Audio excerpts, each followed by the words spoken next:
Ukraine and Russia have a complicated past because they are neighbors and their paths have crossed many times. But recently, Russia's invasion of Ukraine has put a dark shadow over this relationship. Many people are still thinking about where this event came from, why it happened, and what it all means. What caused this war that has shook Eastern Europe and sent shockwaves around the world? Is it just a fight over land, or are there more complex political and historical issues at play? What changes for people on both sides of the border because of this invasion? Join us as we look into Ukraine and Russia's complicated past and present to find the answers to these important questions. On February 24, 2022, a momentous and deeply troubling event shook the world. Russia boldly crossed borders, plunging into Ukraine, intensifying a conflict that had smoldered since 2014. This act sent shockwaves through the global community, marking the most significant military onslaught on a European nation since World War II. The aftermath was heart-wrenching, with tens of thousands of Ukrainian civilians and hundreds of thousands of military personnel becoming victims by June 2022. Russian forces captured around 20% of Ukrainian territory, leaving chaos in their wake. Tragedy extended far beyond Ukraine's boundaries. By April 2023, over 8 million Ukrainians were displaced, and more than 8.2 million had fled, creating the largest refugee crisis in Europe since World War II. Environmental consequences were catastrophic, contributing to worldwide food shortages. Prior to this invasion, ominous signs emerged as Russian troops amassed near Ukraine's borders. Russian President Vladimir Putin declared a special military operation to support breakaway republics, citing controversial claims of neo-Nazism in Ukraine. The international response was swift, with the United Nations, the International Court of Justice, and the Council of Europe condemning the invasion. Nations imposed sanctions, and protests erupted worldwide, challenging the principles of peace and diplomacy. Background: international agreements often provide the backdrop to intricate global affairs.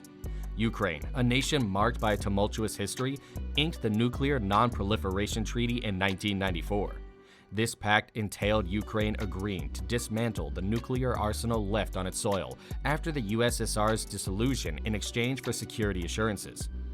Further complicating Ukraine's international ties, the 1994 Budapest Memorandum witnessed Russia, the UK, and the US pledging to protect Ukraine's territorial integrity. These agreements aimed to instill a sense of security and confidence in Ukraine. Over the years, Russia joined the Charter for European Security in 1999, affirming each state's right to select their security affiliations and alliances.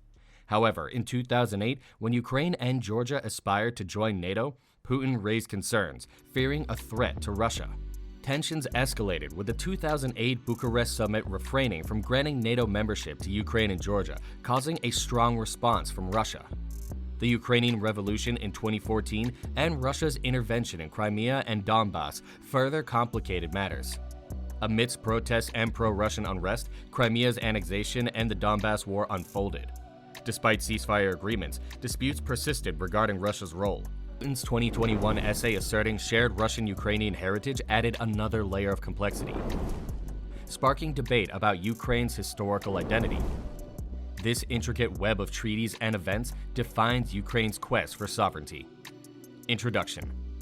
In the early months of 2021, Russia commenced a substantial backup of its military forces along the Russia-Ukraine border. This buildup persisted from October 2021 to February 2022, extending not only within Russia, but also into Belarus.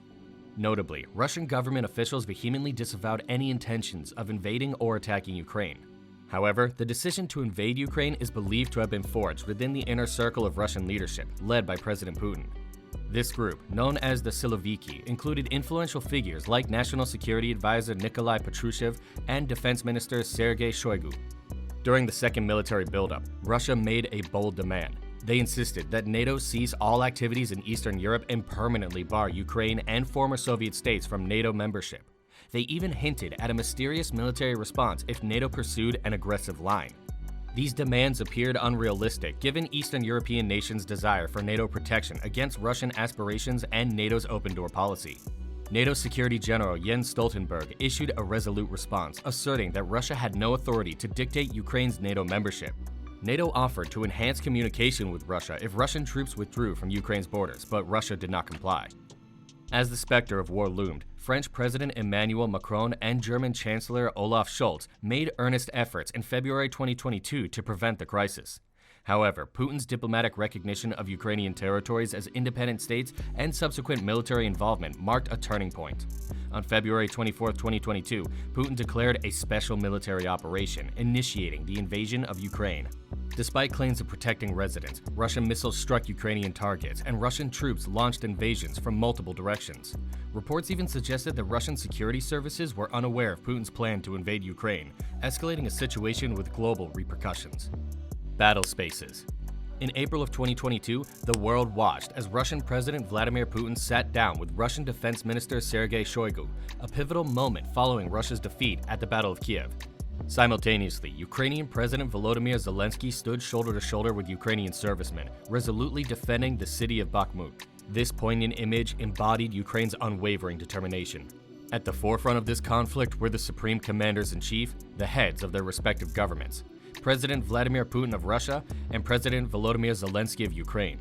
What's intriguing is Putin's hands-on approach, where he delved into operational decisions and issued direct orders to brigade commanders, bypassing senior leaders. Such direct involvement by a head of state is uncommon. One striking aspect of this conflict is the significant casualties among Russian officers, including the loss of 12 generals, underscoring the intensity of ground combat.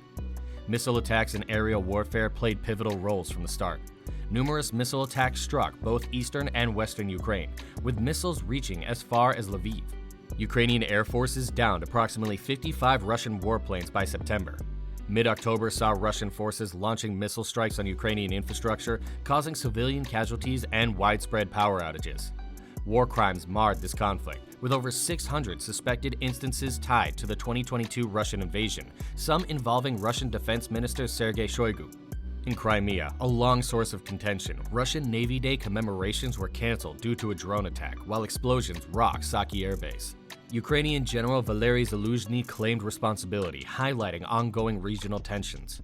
Relentless Russian attacks on Ukrainian civilian infrastructure disrupted power and water systems, with a significant missile attack in March 2023 challenging Ukraine's defenses. Naval engagements featured the scuttling of the frigate Hetman Sahaidachny by Ukrainian forces to prevent its capture and the destruction of a Russian landing ship in Berdyansk. The use of nuclear threats added an alarming dimension, with President Putin putting Russia's nuclear forces on high alert early in the invasion, raising concerns globally. Ukrainian civilians exhibited remarkable resilience, volunteering for territorial defense units and supporting the military. As of May 21, 2022, Ukraine had a significant number of service members engaged in countering the Russian invasion, demonstrating their unwavering commitment to defending sovereignty. This conflict tested the mettle of both nations, with determination and resilience on full display in the face of adversity. Casualties. In 2022, the Russo-Ukrainian War witnessed a tragic toll on Ukrainian soldiers. The conflict's casualties have been a subject of contention, with both Russian and Ukrainian sources accused of inflating enemy losses and minimizing their own. This manipulation of figures often serves the purpose of boosting morale on both sides. Leaked documents from the United States shed light on the Russian military's reluctance to report its casualties accurately, highlighting a pattern of underreporting within their ranks. Russian media outlets have largely ceased reporting their death toll, creating a shroud of secrecy around their military losses.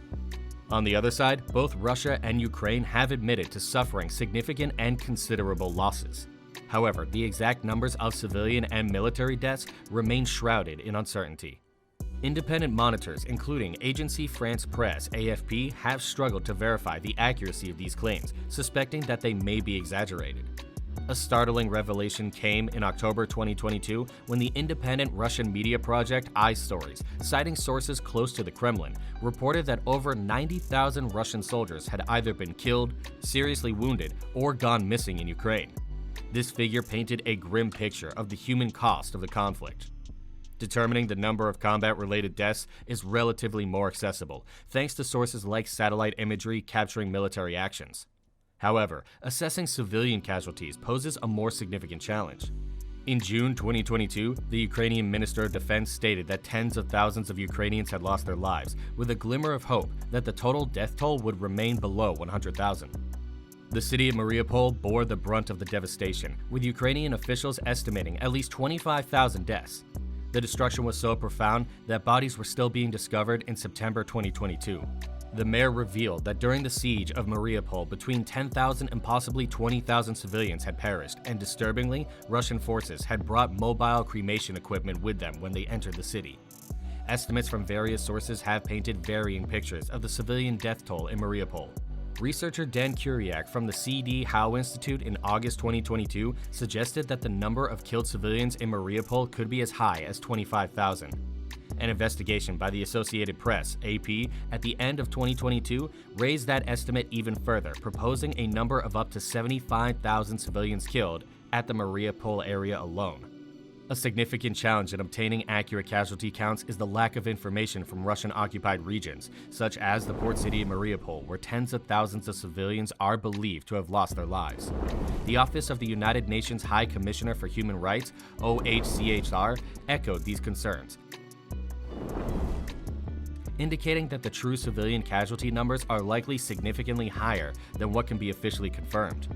This ongoing conflict continues to exact a devastating toll, both on soldiers and civilians, with the full extent of the tragedy remaining a subject of debate and sorrow. Impacts. The humanitarian consequences of the invasion have been profound, leaving a lasting impact on Ukraine and its people. The invasion led to a devastating refugee crisis, with millions of Ukrainians forced to flee their homes. By August 2022, approximately 6.6 million Ukrainians had been internally displaced, and an equal number sought refuge in other countries. This mass displacement event created one of the largest humanitarian crises in Europe since the Yugoslav wars in the 1990s. Furthermore, the invasion took a toll on Ukraine's cultural heritage. Over 500 cultural sites, including theaters, museums, churches, and cultural centers, were affected by what Ukraine's Minister of Culture termed cultural genocide. The deliberate destruction and looting of these sites were considered war crimes, adding to the tragic toll of the conflict. The Russian attacks on civilians were nothing short of catastrophic. They caused mass civilian casualties and displacement, characterized by some as genocide and democide. A UN-mandated investigative body reported horrifying instances of torture and brutality by Russian occupiers. These findings suggested that the violations committed by Russian forces in Ukraine may constitute crimes against humanity. Additionally, the war left a lasting environmental impact. Ukraine suffered an estimated $51 billion in environmental damage, with petrochemicals burning, pollutants leaking into bodies of water, and hazardous chemicals contaminating the soil. Large swaths of land were littered with explosives, and extensive forest damage occurred. In the face of this tragedy, both Ukraine and Russia grappled with significant demographic challenges. The war exacerbated Ukraine's demographic crisis, resulting in a population decline. Russia, on the other hand, saw hundreds of thousands of citizens emigrate, possibly leading to long-term demographic effects. The invasion had far-reaching consequences, from the humanitarian crisis and cultural devastation to the environmental and demographic impact. The full extent of its effects will continue to be felt for years to come, underscoring the urgent need for international cooperation and support in the face of such immense challenges. Peace efforts. Peace negotiations between Russia and Ukraine occurred on several occasions in 2022. The talks kicked off on February 28th, followed by rounds on March 3rd and 7th in the Gomel region, near the Belarus-Ukraine border. Further discussions were held in Turkey on March 10th, with a fourth round commencing on March 14th. However, the situation evolved rapidly. On July 13th, Ukrainian Foreign Minister Dmytro Kuleba announced a freeze in peace talks, insisting that Ukraine must first reclaim the territories lost in the east. Former Russian President Dmitry Medvedev asserted on July 19th that Russia would attain its objectives and establish peace on its own terms. The Russian side, represented by Dmitry Peskov and Sergei Lavrov, emphasized that any peace plan hinged on Ukraine recognizing Russia's sovereignty over the annexed regions. By December 29th, after Russia's declaration of annexation of Ukrainian oblasts, prospects for Ukrainian peace talks dimmed. Russia adopted a staunch stance, insisting that the occupation of those oblasts was non-negotiable. Adding to the complexity, Ukrainian President Zelensky proclaimed that negotiations wouldn't occur during Putin's presidency and even issued a ban on such talks. In January 2023, Putin's spokesperson Peskov conceded that diplomatic solutions seemed distant. UN Secretary General Antonio Guterres weighed in during May, deeming peace negotiations unviable given both nations' unwavering belief in victory. June brought further developments, with Ukrainian Defense Minister Oleksiy Reznikov dismissing mediation attempts by China, Brazil, and Indonesia as biased in favor of Russia. Ukraine, he stated, would consider China as a mediator only if it could persuade Russia to withdraw from occupied territories. This is it for today. We hope you enjoyed the video. If so, then share your thoughts in the comments and also share this video with your friends. Don't forget to subscribe to our channel and press the bell icon so you can never miss our videos.